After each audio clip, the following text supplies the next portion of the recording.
Қайырлы күн менің көрермендерім. Бүгін мен видеомда жазбаша бөлу алгоритміне тоқталамын. Себебі маған бірнеше көрермендерімнен өтініш айтылды, баған түрінде бөлуді үйретіңізші деген. Сондықтан бүгінгі сабақта разрядтан аттамай екі таңбалы санды қалай бөлуге болады, соны үйретпекшімін. 86-ны 2-ге бөлу керек. Ол үшін жазудан бастаймыз. 86 бізде екі таңбалы сан болғандықтан, оны екі көзге жазамыз. 2-ге бөлу таңбасын қоямыз. 2-ні бұрышқа жазамыз. Енді бөлуді орындау үшін көбейтуді жақсы білу керек, жаттап алу керек. 8-дің ішінен іздейміз 2-ні, және 6-ның ішінен іздейміз. Сонда бізде екі таңбалы сан шығады.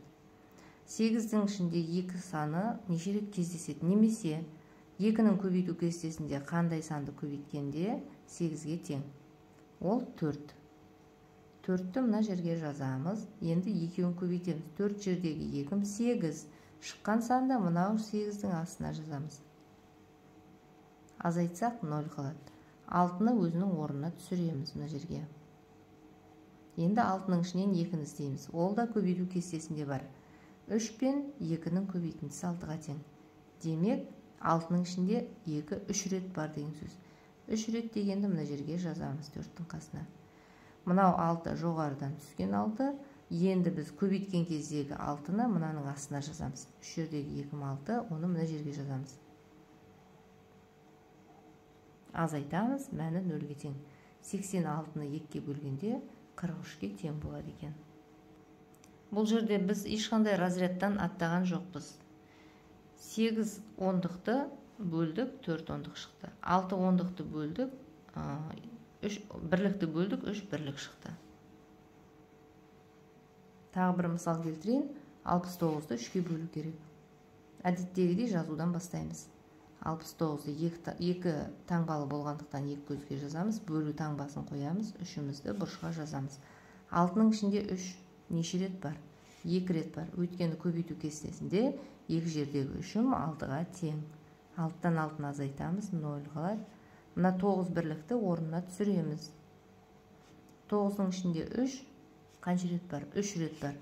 Өйткені көбейту кестесінде 3 жердегі 3-ім 9-ға тең. Азайтсақ 0 шығады. Сонда 69-ның 3-ге бөліндісі 23-ге тең екен. Енді 3 таңбалы санды бөлуді қарастырайық. 396-ны 3-ге бөлу керек. Әдеттегідей жазамыз. 3 таңбалы санды 3 көзге жазамыз. 369. Бөлу таңбасын қоямыз. 3-ті бұрышқа жазамыз. 3-тің ішінен іздейміз. 1 сан шығады. 6-ның ішінен 3-ті іздейміз. 2-ші сан шығады. 9-ның ішінен 3-ті іздейміз. 3-ші сан шығады. Сонда біздің нәтижемізде 3 таңбалы сан шығу керек. Енді кеттік. 3-тің ішінде 3 неше рет бар? 1-ақ рет бар. Өйткені 1 мен 3-тің көбейтіндісі 3-ге тең. Азайтамыз. 0 қалады. 6-ны түсіреміз 0-ның жанына. 6-ның ішінде 3 неше рет бар?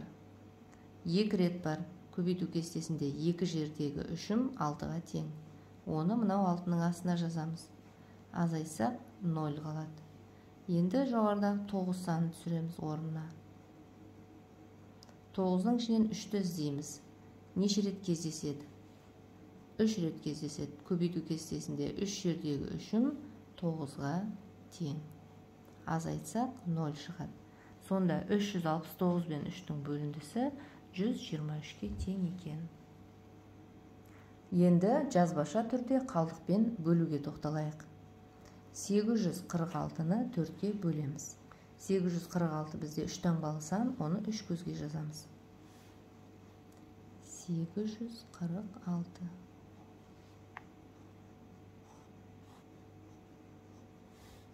Сегіздің ішінен іздейміз. 1 сан шығады. 4-тің ішінен 4-ті іздейміз. Тағы 1 сан шығады. 6-ның ішінен іздейміз. Сонда бізде 3 таңбалы сан шығу керек. 100-дік, 10-дық, бірлік. Ал кеттік. 8-дің ішінде 4 неше рет кездеседі?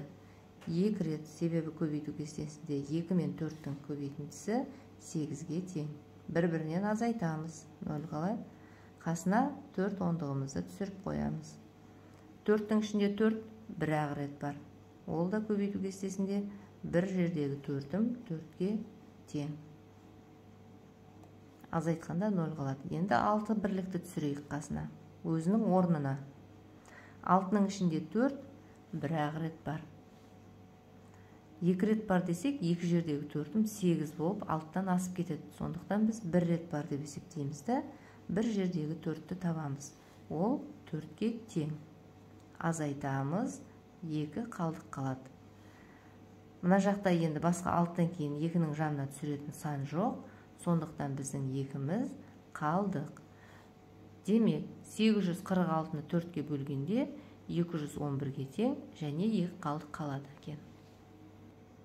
Тағы бір мысал келтірейін. 467-ні 4-ке бөлу керек.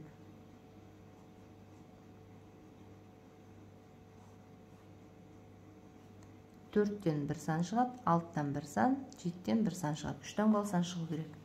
4-тің ішінде 4 бір рет бар. Өйткені 1 мен 4-тің көбейтіндісі 4-ке тең. 0 қалдық қалады. 6-ны орнына түсіреміз. 6-ның ішінде 4 бір ақ рет бар. Бағана біз оны айтқанбыз. Бір жердегі 4-ім 4, азайтсақ 2 қалдық қалады. Жоғарыда түсіретін санымыз бар. 7-ні өзінің орнына түсіреміз. Енді 27-ның ішінен 4-ті іздейміз. Қандай санды 4-ке көбейткенде 27 немесе 27-ке жақын сан шығады. Ол бізде көбейту кестесінде 6. Өйткені 6 жердегі 4-ім 24. Оны мына жерге жазамыз. Азайтамыз. 7-ден 4 алғанда 3 қалады, мына жақта 0 қалады. Енді мына жақта 7-ден кейін 3-тің қасына түсіретін басқа сан жоқ. Сондықтан біздің 3-іміз қалдық. 467-ні 4-ке бөлгенде 116-ға тең және 3 қалдық қалады екен. Келесі 281-ді 2-ке бөлуіміз керек.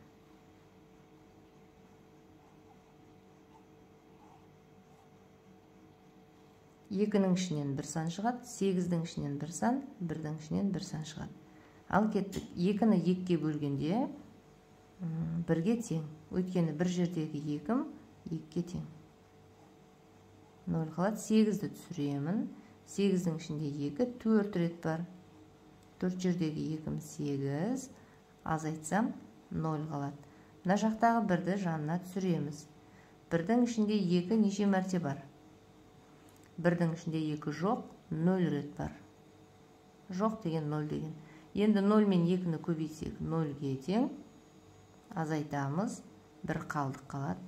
Мына жақта басқа түсіретін сан жоқ болғандықтан, 1-іміз біздің қалдық күйінше қалады. Сонда 281-ді 2-ке бөлгенде 140-қа тең және 1 қалдық қалады екен.